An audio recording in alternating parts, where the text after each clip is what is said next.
This is day 7 of our 30-day diabetes diet and lifestyle plan. If this is the first video you are watching, I strongly recommend going back to day 1 and following the series step by step. This program is not a random set of tips, it is a structured therapeutic journey. Each day builds on the previous one, and together they create results, stable blood sugar, and a real chance at remission. Today we will prepare 3 meals: a protein-rich breakfast with fiber, a light turkey lunch with vegetables, and for dinner, chicken with cauliflower instead of fish to add variety. In the bonus block, I will tell you about vitamin D, not just as the sunshine vitamin, but as a hormone-like substance that deeply influences glucose metabolism, inflammation, and insulin sensitivity. Breakfast, omelette with zucchini and low-fat cheese. Before breakfast, I strongly recommend drinking 1 glass of water. This simple habit helps reduce hunger and prevents overeating. Then, begin your day with a salad of cucumber and celery. The fiber and potassium help regulate blood pressure and support your heart.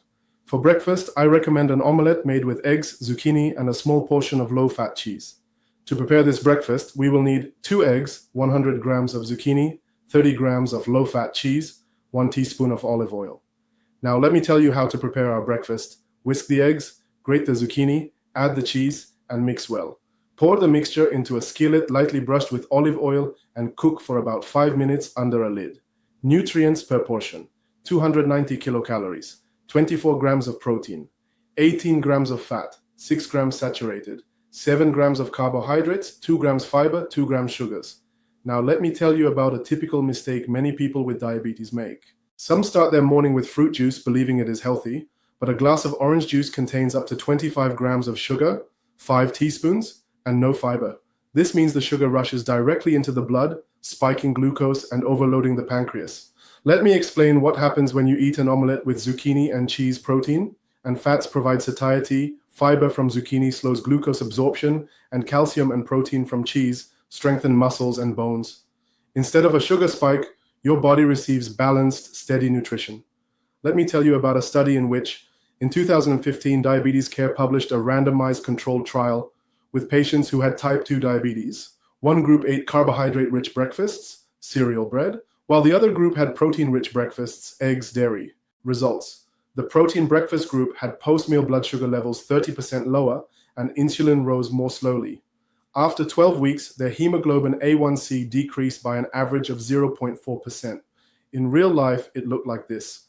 In Israel, researchers studied 93 obese patients with type 2 diabetes. One group ate light carbohydrate breakfasts while the other had protein breakfasts. After 3 months, the protein group lost 4 kilograms, reduced HbA1c by 0.5%, and reported fewer hunger episodes during the day. Micro conclusion from our breakfast: an omelette with zucchini and cheese is a breakfast that protects you from morning sugar spikes and provides stable energy, unlike juice or cereal. If you do not have zucchini, you can replace it with spinach or broccoli. Lunch: turkey baked with broccoli and carrots. Before lunch, I strongly recommend drinking 1 glass of water, then eat a salad of Chinese cabbage and green pepper. This provides fiber and vitamin C, which help reduce inflammation. For lunch, I recommend turkey baked with broccoli and carrots.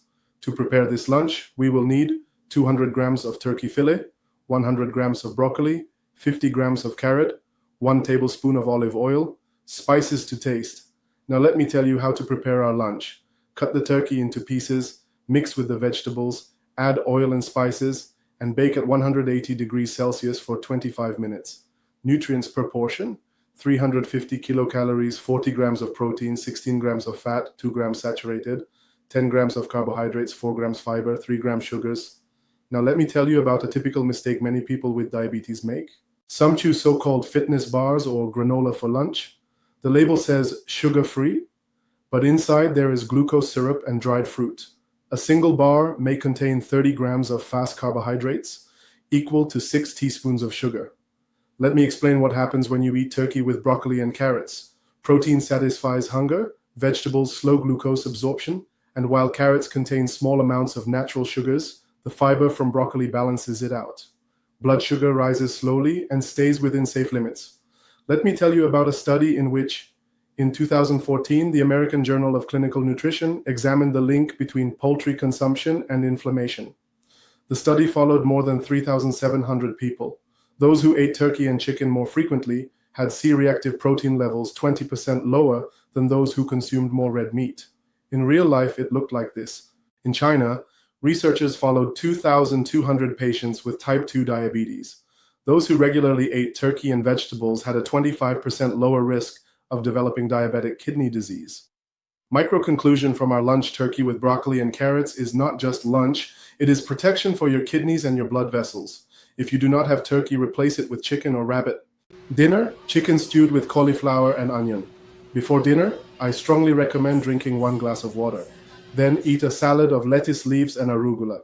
The fiber and bitter phytonutrients support your liver and digestion. For dinner, I recommend chicken fillets stewed with cauliflower and onion. To prepare this dinner, we will need 200 grams of chicken breast, 150 grams of cauliflower, 50 grams of onion, 1 tablespoon of olive oil, spices to taste.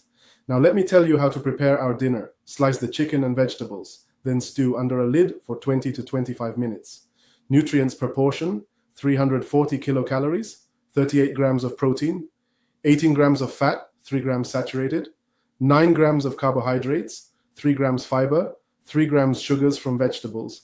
Now let me tell you about a typical mistake many people with diabetes make. Some believe honey is a natural sugar and drink tea with honey in the evening, but 1 tablespoon of honey contains 17 grams of sugar, more than 3 teaspoons.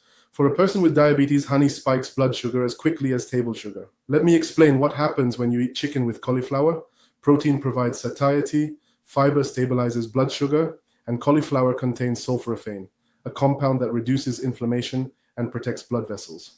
Let me tell you about a study in which, in 2019, the Lancet Public Health analyzed the diets of more than 50,000 people. Those who consumed more cruciferous vegetables such as broccoli and cauliflower had a 22% lower risk of death from cardiovascular disease. In real life, it looked like this. In Australia, adults who ate cauliflower 3 times per week had inflammatory markers 18% lower than those who rarely consumed it. Micro conclusion from our dinner: chicken with cauliflower and onion is a dinner that allows your liver and vessels to recover during the night.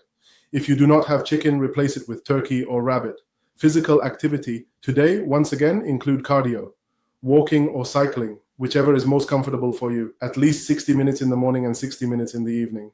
A 2021 Cochrane review showed that regular aerobic activity lowered hemoglobin A1C by an average of 0.7%, comparable to medication. In today's bonus block, I will tell you about vitamin D. In 2020, BMJ published a meta-analysis of 23 studies, including more than 18,000 people.